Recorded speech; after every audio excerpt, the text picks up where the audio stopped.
Hola, ya son días que estamos juntos viajando, mirando las chulpas de Cutimbo, etcétera, Siriustani. Y ahora, ¿dónde estamos acá, Hugo? Acá estamos en el distrito de Ácora, en comunidad Moyoco. Y estas son las chulpas que hay en el distrito, son unas zonas arqueológicas o zonas turísticas. Entonces, pero estas chulpas se llaman chulpas de Moyoco, Sí, entonces, chulpas, de Moyoco, son chulpas de Moyoco. Sí, en el pues, distrito de Ácora. Tú naciste también en ese distrito, ¿no? yo soy natural del distrito de Ácora, centro poblado de Sacuyo. Son 40 metros, 40 kilómetros hacia altura de Ácora que se encuentra mi tierra de Sacuyo.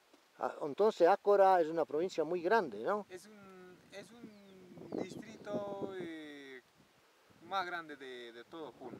De todo Puno. Sí, así es. Y acá estamos en un lugar maravilloso porque acá, mira, estaba arriba de este cerro y acá construyeron las chulpas, tiene que ser estado los collas o lupacas, ¿no? Porque estas son chulpas muy antiguas. Así es, así es, así es. Y si mira que tienen una construcción completamente diferente de las chulpas de Cutimbo y de las chulpas también de Siriustani.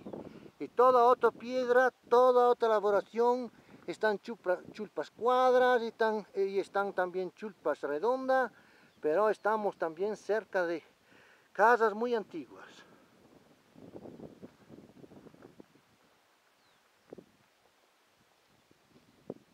Entonces hoy un buen día nos vamos también a visitar Illave con todas sus chulpas que están alrededor.